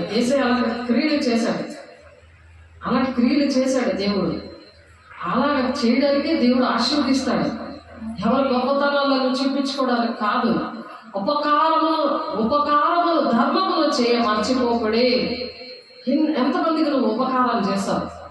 డబ్బులు ఇచ్చి జనాల్ని కొనుక్కుంటున్నారు. 500 ఇచ్చి రండి, మీకు ట్రావెల్ అన్నీ ఇస్తాము, మీకు భోజనాలు అన్నీ ఉంటాయి, రండి చక్కగా కూర్చోండి అంటున్నారు. కానీ వాళ్ళ ఆత్మ ఎండిపోయింది. ఆత్మతో నింపాలి కదా, దేవుడితో మాట్లాడే అనుభవం నేర్పించాలి కదా, పరిశుద్ధాత్మతో నింపబడాలి, భాషలతో మాట్లాడాలి కదా. వాక్శక్తి అనుగ్రహించిన కొద్దీ అన్య భాషలతో మాట్లాడేది మేడగడే అనుభవం కదా దేవుడు నేర్పించాడు. అందుకని దేవుడు అలా చేయలేదు కదా, ఆయన ఉపకారం చేశారు కదా. ఎక్కడైనా మనం కొనుక్కోగలమా దేవుని ఆత్మని, దేవుని అభిషేకాన్ని ఎక్కడైనా కొనుక్కోగలమా? చేతులు వేసి ప్రార్థన చేస్తాను, తలంతా ఊడిపోతుంది. వాళ్ళు అలాంటి వాళ్ళు తల మీద చేసి ప్రార్థన చేస్తుంటే ఆ ఆయిల్ వేసినా సరే అదేంటంటే ఒక శాపంగా మారిపోతుంది. ఆ అభిషేకం మనకు కాదు, తలంతా ఊడిపోయే అభిషేకం, సైతాన్ అభిషేకం, తల బోడైపోయినట్టు అభిషేకం అన్నమాట. అలాగా మభ్య పెట్టకూడదు కదా. దేవుని కార్యాలు అక్కడ చేయగలుగుతారు, దేవుని అద్భుత కార్యాలు అక్కడ చేయాలి. మీటింగ్లు పెట్టుకోవడమో కాదు, అక్కడ దేవుడి కార్యాలు జరగాలి. ప్రవచించవాలా, యవనులు దర్శనాలు చూడాలి, వృద్ధులు కలలు కనాలి, మీ కుమార్తెలు ప్రవచించాలి. ఆ ప్రవచనాత్మకంగా దేవుడు ఎలాగైతే మరి యజ్ఞ దినాల్లో చేశాడో యెహోవా మాట అందరూ వినేలాగా, అందరూ కూడా వాక్యము స్థిరపరిచేలాగా, బలపరిచేలాగా, వాళ్ళలో ముద్ర వేసేలాగా, అలాగా చర్చలో అటువంటి వారిని ప్రేరణ పెట్టి వాళ్ళకి ఒక సాక్ష్యం వచ్చి వాళ్ళకి సహకరించాలి. ఉపకారం అనమాట. అది ఉపకారం అని ధర్మంలో చేయ మర్చిపోకడి. అట్టి యాగములు దేవుని మీ పైన నాయకులుగా ఉన్నవారు లెక్కప్ప చెప్పవలసి ఉన్నది. అలా నాయకులుగా ఉండి వాళ్ళు లెక్కప్ప చెప్పాలి. ఈ విషయంలో లెక్కప్ప చెప్పాలని చెప్తున్నాడు 17వ వచనం. మీ పైన నాయకులుగా ఉన్నవారు లెక్కప్ప చెప్పవలసిన వారి వలె మీ ఆత్మలో కాయచున్నారు. అలా మనం ఏంటంటే ఆత్మలో కాయాలి. ఇప్పుడు పరిశుద్ధాత్మను పొందుకోవాలి. వాళ్ళు దేవుని పరిచయం, వాళ్ళ శిష్యులుగా తయారు చేయాలి. వాళ్ళ ద్వారా వాళ్ళు ప్రవచించాలి, వాళ్ళ దర్శనాలు చూడాలి, వాళ్ళు అద్భుత కార్యాలు చేయాలి. ఇప్పుడు నడగదులు అదే కదా దేవుడు చేయించారు. భాషలతో మాట్లాడినప్పుడు ఆ భాషలకు అర్థాలు చెప్పిన వాళ్ళు కొంతమంది, అవన్నీ మనం చెప్పుకున్నాం, డిస్క్రిప్షన్లో ఉంటాయి అవన్నీ కూడా. కాబట్టి వాటికి అర్థాలు చెప్పాలి చక్కగా ఆ వాక్యాన్ని. ఎందుకంటే అలాగా అస్తమాటికి దేవుని శక్తిని మనం పొందుకోలేం కదా. పరిశుద్ధాత్మని భాషలతో మాట్లాడుతున్నప్పుడే దేవుని అభిషేకంతో నింపబడుతుంది, ఆకలేస్తుంది, చక్కగా గట్టి పరిగెట్టగావు, గట్టిగా దేవుని ఆత్మతో కొన్ని కార్యాలు చేయగలవు. ఎవరైనా వచ్చినప్పుడు వాళ్ళు ఏ బాధలు ఉన్నారో దానికి తగినట్టు దిద్దుబాటు ఎలాగ చేయాలో చేస్తే నీకు ఎలా విడుదల వస్తుందని, రక్షించబడిన వారికి అలా చెప్తావు, నశించిపోయిన వాళ్ళకి దేవుడు నేను రక్షిస్తాడమ్మా, నేను బాగు చేస్తాడు, నువ్వు దేవుడిని నమ్ముకుంటే ఇదిగో చూడు దేవుడు ఎలా చేస్తున్నాడని వాళ్ళకి ఒక అద్భుతకారం చేసినప్పుడు అప్పుడు శిష్యులు ఎలాగైతే యేసుని నమ్మి వెంబడించారో అలా నమ్మి వెంబడిస్తారు వాళ్ళు. అందుకని దేవుడు పరిశుద్ధులు సంపూర్ణులు అవ్వాలంటే, క్రీస్తు శరీరం క్షమాభివృద్ధి అంటే చర్చి గ్రోత్ రావాలంటే మరి యేసే శరీరంలో అవయవాలన్నీ కూడా అలాగ అభివృద్ధి చేయబడాలి అని చెప్పారు. అపోస్తులుగా, ప్రవక్తలుగా, ఉపదేశకులుగా, కాపరులుగా, బోధకులుగా దేవుడు నాకు ఇచ్చిన పరిచయం, దేవుడు నాతో మాట్లాడిన విషయాలు ఇవి. నా జీవితంలో నా పరిచయంలో 26 సంవత్సరాల్లో దేవుడు చేసిన పరిచయం ఇది. ఆయన చెప్పాడు, చేశాడు. ఆయన అంతవరకు నాకు ఏమీ తెలియదు. చర్చలు వెళ్ళి ఏదో పాటలు పాడేయడము, ఆరాధన చేసేయడము, ఏదో కానికి అక్కడ వేసేయడము వచ్చేయడం అంతే కానీ నాకు తెలియదు. దానివల్ల ఎంతో నేను నష్టపోయాను నా జీవితంలో. అలాంటి జీవితం ఎవరికి రాకూడదనే నేను అలా సమర్పించుకున్నాను. దేవుడి శక్తిని పొందుకోవడం జరిగింది. అలా దర్శనాలు, ప్రవచనాలు, అపోస్తుల వాడబడతాం దేవుడు ఆ సహాయం చేశాడు. దేవుడు ఆ కృపని ఇవ్వబట్టి ఆ పరిచయం చేయగలుగుతున్నాను. ఈ మాస్ ఏరియాలో, విగ్రహారాధన ఏరియాలో మరి పౌలు చేశాడు, ఆ పరిచయం చేశాడు. పౌలు అటువంటి పరిచయం చేశాడు, అటువంటి బోధ, అటువంటి ఏరియాలు అందుకు ఇచ్చాడు దేవుడు. మన సాక్ష్యం ఏంటంటే మన వాక్యములోనే ఉంటుంది. కాబట్టి పైన వారికి లెక్క చెప్పాలి. కాబట్టి ఆన్లైన్లో ఉన్నారు, ఆఫ్లైన్లో ఉన్నారు. కాబట్టి వాళ్ళకి లెక్క దేవుడికి అప్పచెప్పాలి కదా. లెక్క వాళ్ళు సరి చేసుకోవడం దేవుడు మాట్లాడుతున్నారు. ఇప్పుడు పైన మీ పైన నాయకులుగా ఉన్నవారు లెక్క చెప్పవలసిన వారి వలె మీ ఆత్మలను కాయిస్తున్నారు. ఇలా ఆత్మీయ ఆహారం మీకు పెట్టి కాస్తున్నారు. ఆత్మీయ ఆహారం లేకపోతే శరీరాహారం తిన్నారు, ఏది తిన్నా వ్యర్థమైపోతుంది. ఆహారం అసహ్యం అవుతుందని ఉంది వాక్యం. కాబట్టి యోబు 33:14 దేవుడు మాటలు పక్కన పెట్టేస్తే, ఆ దేవుడు ప్రణాళికను పక్కన పెట్టేస్తే, తండ్రి చిత్తాన్ని పక్కన పెట్టేస్తే ఆ విషయాలు వస్తాయి. 14 నుంచి ఆ కింద వచనాలు వస్తే అర్థమవుతుంది, అక్కడ ఉన్నాయి ఆ మాటలు. కాబట్టి లెక్క చెప్పవలసిన వారి వలె మీ ఆత్మలు కాయిచున్నారు. సేవకులు మీ ఆత్మలు కాస్తున్నారు. వాళ్ళకి మీ ఆత్మల విషయంలో లెక్క చెప్పాలి, మీకు నేర్పించాలి. మీకు అటువంటి ఆ యెహోవా మాటలు వినిపించాలి. లేకపోతే ఆ వాక్యం కరువు మీలో ఉన్నది. కాబట్టి ఆ కరువు పోయేలాగా ఆ మాటలు మీకు ఆ ఆహారం అనేది బుద్ధిమంతుడు తగిన కాలంలో ఆ బుద్ధిమంతుడంటే సేవకుడు అటువంటి ఆహారము పెట్టగలిగిన వాడు ఎవడు అనేది మత్తయి 24 బుద్ధిమంతుడైన సేవకుడు. ఆత్మీయ ఆహారము వాళ్ళ పరిస్థితులు బట్టి ఆ పరిశుద్ధాత్మ దేవుడు ఉండి అటువంటి ఆత్మీయ ఆహారాన్ని సిద్ధపరుస్తాడు. దేవునికి మహిమ కలుగుగాక. మీ పైన నాయకులుగా ఉన్నవారు లెక్క అప్పచెప్పవలసిన వారి వలె మీ ఆత్మలో కాయిచున్నారు. వారు దుఃఖముతో పని చేసినట్లా మీకు నిష్ప్రయోజనమగును. వాళ్ళ మాట మీరు వినండి అంటున్నాడు. దుఃఖంతో వాళ్ళు చేయకూడదు. వాళ్ళు సంతోషంగా చేసినప్పుడు దేవుడట పని చేసిన మీకు నిష్ప్రయోజనం కనుక దుఃఖంతో ఒక ఆనందముతో చేయనట్టు వారి మాట మీరు వినండి. యెహోవా మాట మీకును దేవుడికి మధ్యవర్తిగా ఉండి వాళ్ళు చెప్తున్నప్పుడు వాళ్ళ మాట వినండి, విని వారికి లోబడి ఉండండి అని చెప్తున్నారు ఇక్కడ హెబ్రీ పత్రికలో. ఇది ఆరాధన అన్నమాట. ఇది దేవునికి ఇష్టమైన ఆరాధన. ఆయన మాట వినడం, జిహ్వా ఫలమును అర్పిస్తారట వాళ్ళు. ఆయన నామము ఒప్పుకొనొచ్చు. ఆయన నామము ఎంత ఘనమైనదో, ఎంత విలువైనదో అని ఆయన నామను దేవా మంచి సేవకులు ఇచ్చావు, మంచి వాక్యం చెప్పడానికి, దేవుడి దర్శనం ద్వారా, ప్రవచనం ద్వారా, మా ద్వారా స్వస్థతలు, విడుదల అన్ని కూడా మాకు రావడానికి మీరు సహాయం చేశారు. ఇన్ని అద్భుత కార్యాలు మా జీవితాల్లో చేశారు, మాకు అటువంటి అనుభవాలు ఇచ్చారు అని యెహోవా నామమును గట్ట స్తుతియాగం చేయాలంట. స్తుతియాగం ఎప్పుడైతే స్తుతియాగం చేస్తారో అవి మీకు అవి షింక్ అవుతాయి మీ ఒంట్లోకి. దేవుడికి కృతజ్ఞతలు చెల్లించాలి. అటువంటి సేవకుల ద్వారా మీకు అటువంటి బోధన మీకు అందిస్తున్నందుకు మేము అలాగే శిష్యులుగా తయారవుతాం. ఏసే శిష్యులుగా తయారవుతారు కదా, అలాగే మనం కూడా ఏసైకి శిష్యులుగా మనం సేవకుల దగ్గర తయారవ్వాలి. ఏసైకి సేవ చేయాలి, మనుషులకు కాదు. ఇక్కడ మనుషులకి ఏమీ పొగడక్కర్లేదు, వాళ్ళకేమీ దండ ఎక్కర్లేదు. వాళ్ళ మాట వినండి అంటున్నాడు దేవుడు. వాళ్ళ మాట వినండి, లేకపోతే మీకు నిష్ప్రయోజనం అయిపోతుంది. ఉపకార ధర్మము చేయటం మర్చిపోవద్దు అని చెప్తున్నారు. కాబట్టి ఆయన ద్వారా మనము దేవుడికి ఎల్లప్పుడూ కూడా స్తుతియాగం చేయాలి. అనగా ఆయన నామం ఆయన నామాన్ని ఒప్పుకోవాలి. దేవా ఆయన నామానికి మహిమ రావాలి, మనుషులకు కాదు. ఇక్కడ మనుషులకు గొప్పతనాలు కాదు, ఆయనకు మహిమ తేవాలి. మనం మహిమ తేవాలంటే నీ ద్వారా ఒక కార్యం జరగాలి కదా, నీ ద్వారా మంచి సాక్ష్యం రావాలి కదా. నేను ఇలా దేవుడికి లోబడ్డాను, ఇలా దెయ్యాన్ని నిలబొట్టాను, నా కుటుంబంలో ఇలా జరిగింది, నా సంఘంలో ఇలా జరిగింది, నా ఇరుపొరు వాళ్ళ దగ్గర ఇలా జరిగింది, నన్ను దేవుడు ఇలా వాడుకున్నాడు, నేను యెహోవా దేవుడు మాట విన్నాను, తండ్రి కుమార్ పరిశుద్ధాత్మ నేను పొందుకున్నాను, పొందుకున్నంత వరకు పొందుకోలేనంత వరకు నా జీవితం ఎలాగుంది, పొందుకున్నాక నా ద్వారా దేవుడు ఆ శిష్యులు అపోస్తులు ఎలాగైతే కార్యాలు చేశారో ఆ దినాల్లో హెబ్రీ 1:1 ఉన్న కార్యాలు ఈ దినాన్ని కూడా దేవుడు ఇలా చేస్తున్నాడని వాక్యము నీ సాక్ష్యము. మేము ఒక సాక్షిగా దేవుడు నీ పట్ల అలా సాక్ష్యం చెప్పించాలి. పరిశుద్ధాత్మ దేవుడు నీలో ఉంటే పరిశుద్ధాత్మ దేవుడే సాక్ష్యం చెప్పిస్తాడు నీ నోటి ద్వారా. అలా సాక్ష్యంగా ఉండాలని దేవుడు ఆశపడుతున్నాడు. దేవుడు బిడ్డ దేవుని సన్నిధిని ఆయన నువ్వే ఎలా ఉండాలంటే ఆయన సన్నిధిని మనం మొయ్యడం అనమాట. దాన్ని ఏమంటారు? ఆయన భారాన్ని మోయడం, ఆయన చిత్తాన్ని నెరవేర్చడము. అది మందసం, ఆ మందసం లాగా మనం ఉండాలి పరిశుద్ధంగా. మనం ఎక్కడ అడుగు పెడితే అక్కడ జయం వస్తుంది అనమాట. మనం ఎక్కడ అడుగు పెడితే దెయ్యాలు అలా పరిగెడతా ఉంటాయి. కానీ నువ్వు దెయ్యానికి అంటుకొని నువ్వు దెయ్యం పిల్లలాగా తయారైపోవద్దు. అది పరిశుద్ధాత్మను పొందుకోవడం అంటే దేవుని సన్నిధి మనం మొయ్యాలి. దేవుని సన్నిధి అంటే పరిశుద్ధాత్మ దేవుని నువ్వు మొయ్యగా ఆయన వేసుకొని వెళ్తానే నీకు జయం. ఎక్కడైనా సరే నీ దేవుని సన్నిధి మొయ్యకపోతే ఆయన ఆయన ఆయన ఉద్దేశాలలో ఆయన ఉద్దేశంలో కూడా నువ్వు లేవు, ఆయన మైండ్లో కూడా నువ్వు లేవు అనమాట. ఆయన భారం నువ్వు మొయ్యలేదనుకో, ఆయన మోసుకొని వెళ్ళలేదనుకో.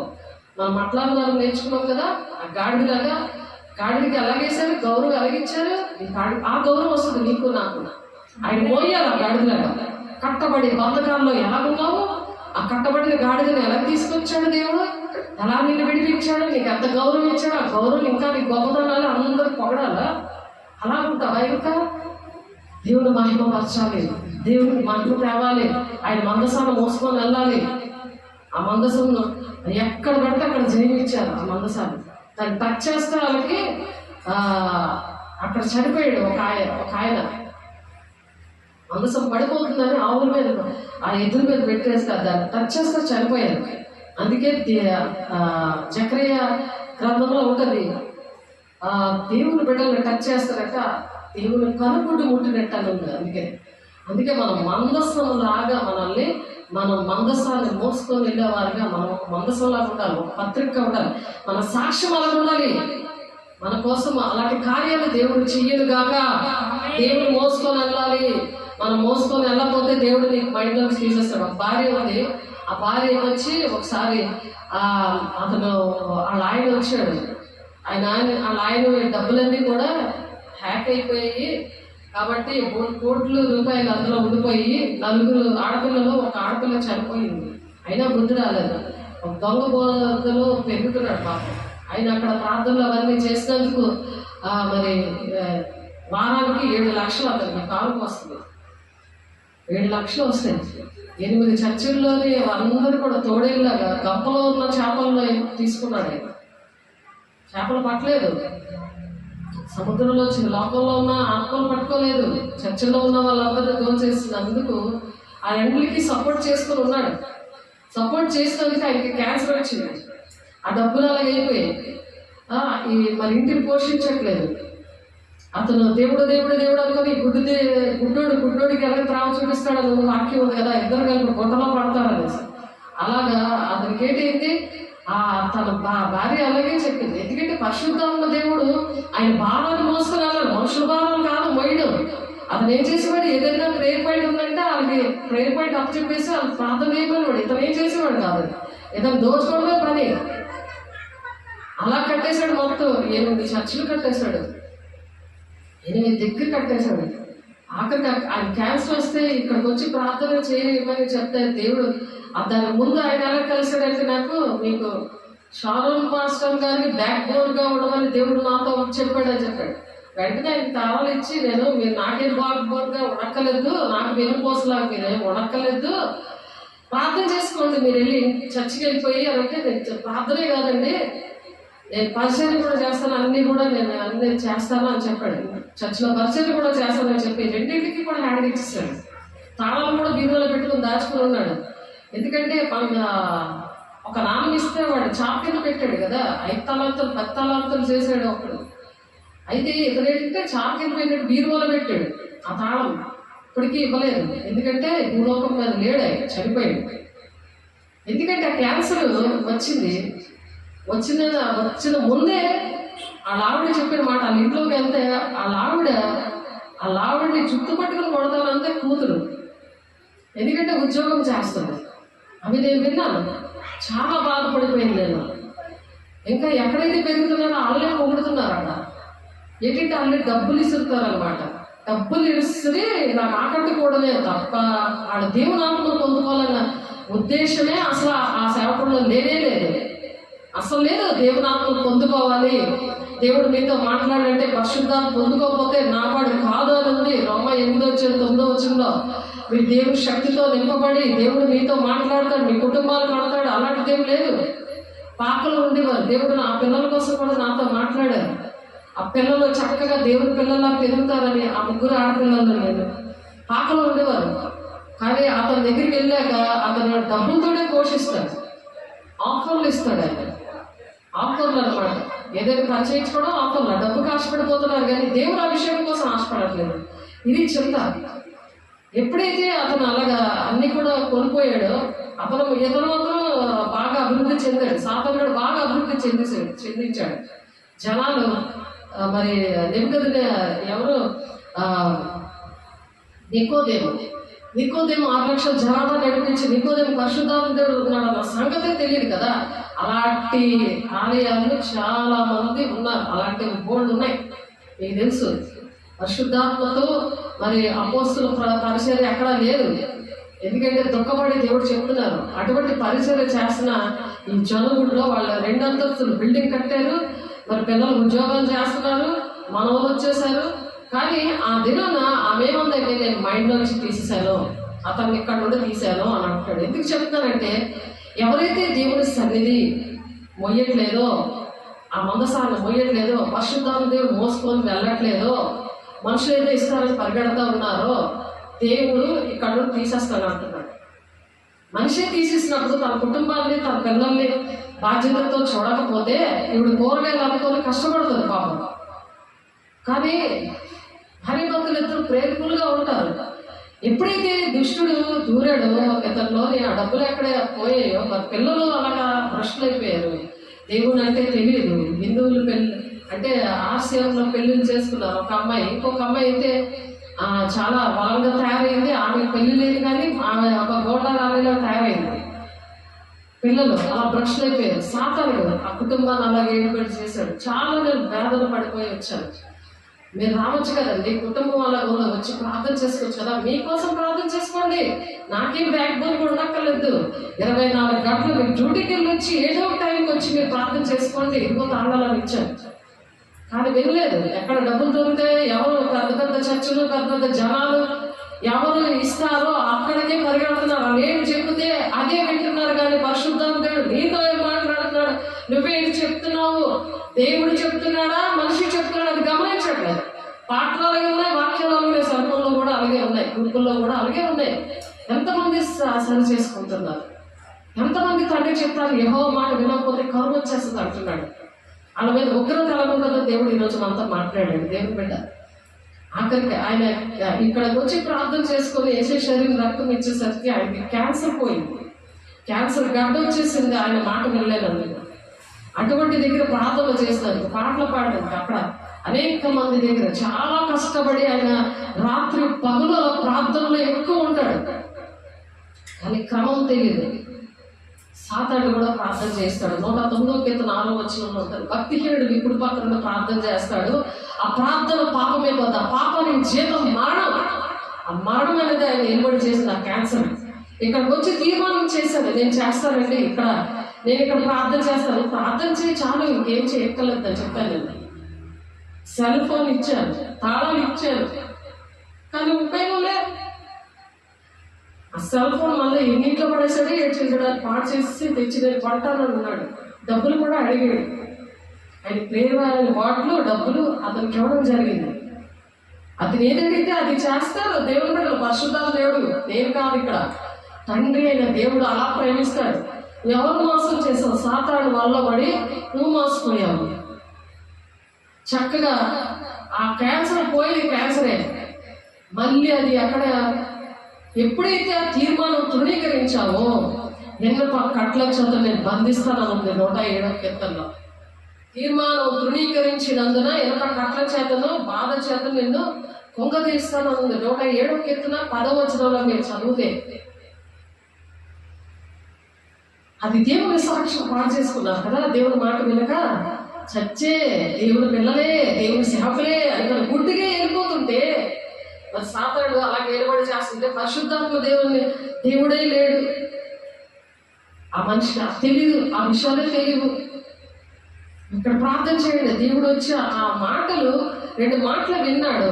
విని సాక్ష్యము యూట్యూబ్ ఛానల్లో కూడా ఆయనే చేయండి, ఇది అందరికి ఎంతది, ఇది ఎంతో అద్భుతకరమైన సాక్ష్యము, నేను చెప్తానండి అని చెప్పాడు. అక్కడ తీర్మానం చేశాడు. కానీ మరి ఆ తీర్మానం నిలబెట్టుకోలేదు. దేవుడికి ఇచ్చిన మాట పక్కన పెట్టేసరికి 2-3 రోజులకి విన్నది ఏంటంటే ఆయన కేజీ ఇక్కడే మహారాజా హాస్పిటల్లోనే చనిపోయాడు. ఆయన ఓన్లీ 4,000 పెన్షన్ వాళ్ళ అమ్మ వస్తే వాళ్ళ అమ్మే కన్నీరు కాచి ఒక మొత్తం వేసేది. ఇక్కడ ఉన్నప్పుడు ఆ క్యాన్సర్ గడ్డ ఎంత వరకు వచ్చేసింది. అసలు నోట్లో ఉన్న గడ్డ పగిలిపోయి చక్కగా స్వస్థత వచ్చేసింది. ఎంతో సంతోషించాం. కానీ సేవకులు మీకోసం ప్రార్థన చేస్తున్నారు, మాట వినండి అని చెప్తున్నాడు కదా. మాట వినకపోతే ఎంత అయిపోయి ఆఖరికి హాస్పిటల్లో చనిపోవాల్సి వచ్చింది. చనిపోయి ఆ డెడ్ బాడీ కూడా వెళ్ళిపోయాక నాకు కబురు అయింది. ఎందుకంటే నేను వసంత విహారంలో ఉన్నాను, నేను జొల్లగుడ్లో ఉంటే నాకు ఆ కబురు అందుతుంది. నాకు ఇల్లు ఇక్కడ దొరకలేదు. ఇక్కడ ఈ మాస్ ఏరియాలో ఎన్నిసార్లు చెప్పినా సంఘం వెళ్ళలేదు, మా ఆయన వెళ్ళలేదు. ఎంతో వేదన, అలాగే ఎంతమందో నశించుకోతున్నారు. కాబట్టి దేవుడు ఇప్పుడు మనుషులే అలాగవుతే మనకు ఎంత బాధగా ఉంది కదా. దేవుడే నీకు ఆయన మైండ్లో ఇచ్చిన ఆయన మాట వినకపోతే తీసేస్తే నీకు ఎంత బాధగా ఉంటుంది. ఇంకా దేవుడు మైండ్లో ఉన్నావు అనుకున్నావు. సంసోను కూడా అలాగే అనుకున్నాడు. స్వంత లాభం కోసం అభిషేకాలు వాడుకుంటున్నారు. అభిషేకం ఉండి స్వంత లాభం కోసం సంసారం లాగా, సాల్మన్ లాగా భ్రష్టత్వం వచ్చేసింది. దావీదు వరకు తేలిపోయేలాగా ఏడ్చాడు, ఆలోచించాడు. దేవుని బిడ్డలారా, ఆయన మైండ్లో దేవుడు తీసేశాడు. ఆయన మైండ్లో నేను ఉన్నానా అనే సంఘం అంటే దేవునితో సంబంధం. సంఘం అంటే ఏదో వచ్చిపోయింది కాదు. సంఘం అంటే దేవునితో సంబంధం అనమాట. నీకు దేవుని సంఘంతో నువ్వు లేవనుకో, నువ్వు బాప్తిసం తీసుకొని నీ ఇష్టం వచ్చినట్టు దేవుని మాట వెళ్ళలేదనుకో, సంఘంతో దేవునితో నీకు సంబంధం లేదు. అప్పుడు నా అభిషేకం లేదు, అప్పుడు నా కార్యం నీతో జరగట్లేదు, నీ వాక్యం అర్థం అవట్లేదు. కాబట్టి ఆదికాండం 1:26లో మీరు చూస్తే ఫలించమని చెప్తాడు. కప్పలో ఉన్న పళ్ళన్నీ కూడా పారేసినట్టు కాదు, ఫలించి భూమిని నిండించి అని చెప్తున్నాడు. 28వ వచనంలో దేవుని సన్నిధిని మోసుకొని వెళ్ళినప్పుడు దేవుడు అలా సహాయం చేస్తాడు. ఆదాము దేవునికి కుమారుడిగా ఉన్నాడు, మనము దేవునికి కుమారులుగా ఉన్నప్పుడు కడపట ఆదాముగా దేవుడు వచ్చాడు. యేసు వచ్చి మన కోసం ప్రాణం పెట్టాడు. ఆయనకు కుమారులుగా కుమార్తెగా ఉండాలని అంచదినాల్లో దేవుడు ఆత్మను కుమ్మరించాడు.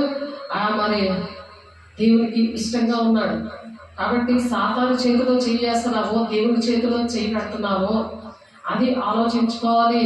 1 యోహాను సువార్తలో ఉంది, అక్కడ 3:19 వచ్చి మనం చూసుకొని మనం ముగించేసుకున్నాము, టైం లేదు కాబట్టి. 1 యోహాను 3వ అధ్యాయము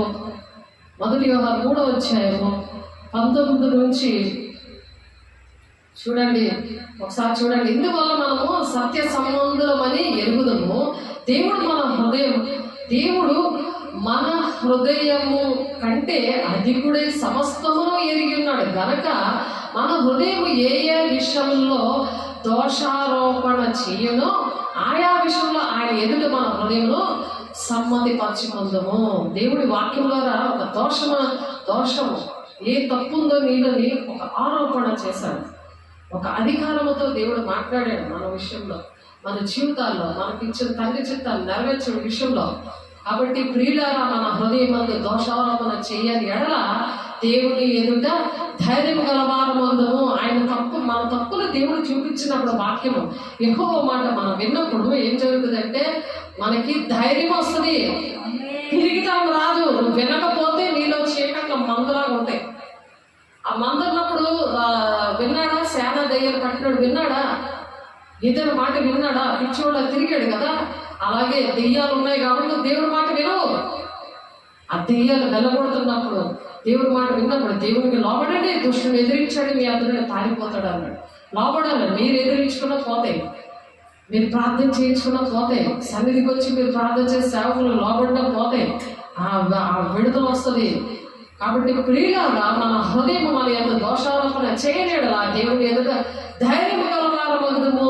మరియు మనం ఆయన ఆజ్ఞలు గైకొనిచ్చి ఆయన దృష్టికి ఇష్టమైనవి చేయించున్నాము కనుక మనం ఏమి అడిగినానో అది ఆయన వల్ల మనకు దొరుకును అంటున్నాడు. ఆయన ఆజ్ఞలు గైకొనాలి, ఆయన మాట, ఆయన సన్నిధిని మోసుకొని వెళ్ళాలి. ఆయన మాట అనేది విన్నప్పుడు వాక్యం అనే కరువు నీ ఒంట్లో కరువైపోతే నీ ఒంట్లో అనారోగ్యం వస్తుంది, ఒంట్లో జీవం ఉండదు. అప్పటికప్పుడు దేవుడు వచ్చి వెళ్ళిపోతాడు, కానీ నీలో ఉండి పని చేయలేడు.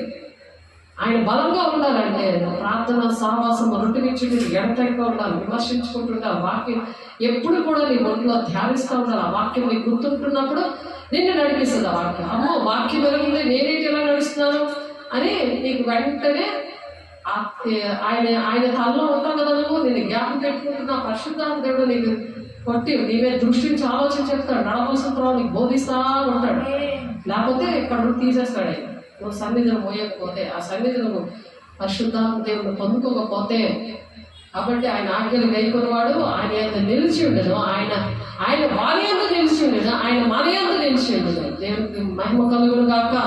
ప్రార్థన చేస్తున్నావు, ఆయన మన యందు నిలబడాలి, అప్పుడు ధైర్యం వస్తుంది. నిన్నెవరు బాధ పెట్టరు. నువ్వు ప్రతి విషయంలో కూడా అడుగుపెట్టే స్థలమంతా జయము.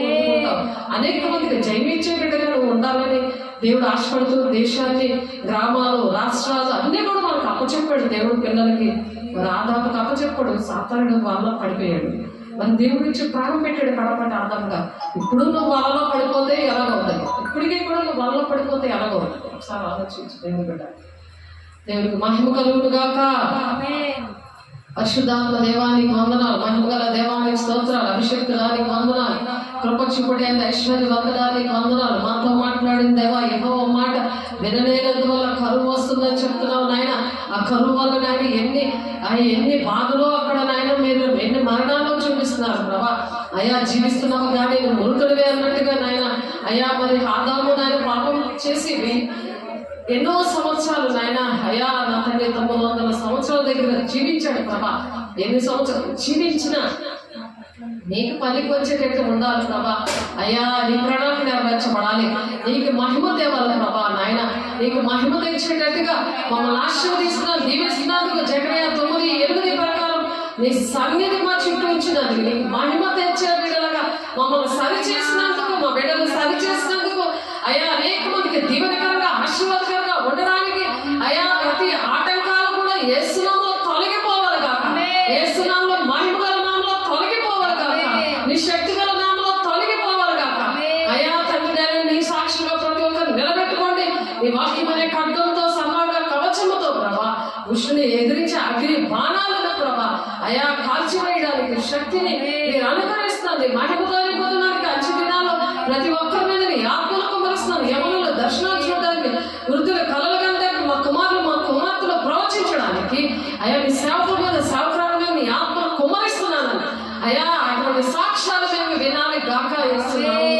మహిమగల నామములో దేవా నువ్వు ఏ పరిచర్య నేర్పించావో, ఏ మొదటి నాయన ఏ సంఘంలోనూ నాయన అయ్యా మొదలు పెట్టావో ఆ సంఘము నాయన స్థానిక సంఘము, సార్వత్రిక సంఘాలను దర్శించండి.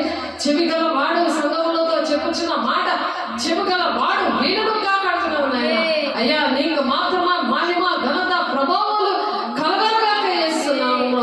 మీరే అట్టి కృపను దయచేసినందుకు, ప్రతి ఆటంకాలను తొలగించి మీరే మహిమ పొందుకున్నందుకు, వాక్యం నూరాలుగా ఫలింపు దయచేసి నీ సాక్షులుగా నీ బిడ్డలు తండ్రి చింతలు నెరవేర్చి నీ రాజ్యానికి పెళ్లి కుమార్తె సంఘముగానైనా సిద్ధపడడానికి మీరు కృప చూపించినందుకు వందనాలు స్తోత్రాలు చెల్లిస్తూ యేసయ్య పరిశుద్ధ నామములో బ్రతిమలాడి వేడుకుంటున్నాము తండ్రి. ఆమేన్. తండ్రి యొక్క దీవెన, కుమారుని యొక్క కృప, పరిశుద్ధాత్మ యొక్క సన్నిధి ప్రతి దినము ప్రతి క్షణము కూడా సదాకాలము ప్రతి ఒక్కరికి తోడైండి నడిపించును గాక. ఆమేన్.